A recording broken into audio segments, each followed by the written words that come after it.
Remember to continue on with your reading, everyone. Don't forget your DBQ is due tomorrow. Have a nice day.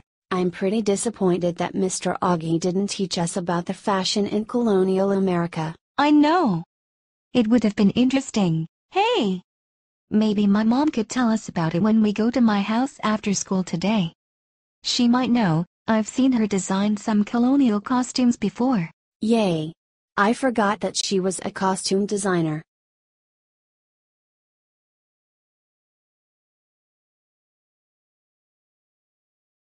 So you girls wanted to know what colonial fashion was like.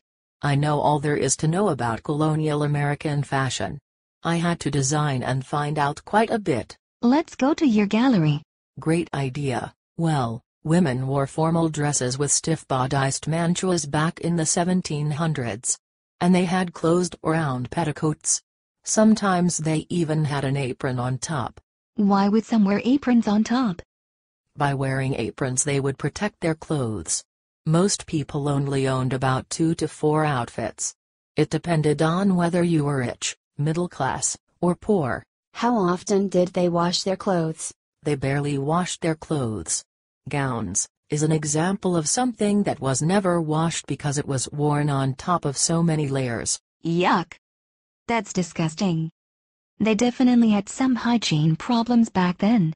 Look, that must be the stiff bodice. It looks so tight. They keep their backs straight and posture correct, right? Right. The sleeves of the dresses they wore were trumpet-shaped and had elaborate ruffles. They were so puffy and frilly. The shoes were high and had curved heels. Very uncomfortable. Whoa. I could never walk in those. When the women would go ride horses, they would wear a fitted coat that would reach down to their knees or thighs, like men. They would wear matching petticoats and men's shirts. Oh, like that person with the tricorn hat up there. She's ready to go riding or hunting. Inside everything, the underwear, they would wear stays, which would pull their shoulders back, and again add to the posture. Skirts were worn over hoops. So that's why they would stay so poofed up. I never knew that. Petticoats and smocks were usually worn underneath loose gowns that were worn at home. See those ladies to the right? Yes, that was mostly in the 1730s and early 1740s. They also wore smocks, and drawers were not worn at this time. Waistcoats were also worn underneath for extra warmth. Wow. They have to wear so many layers of clothing. Did they wear any makeup?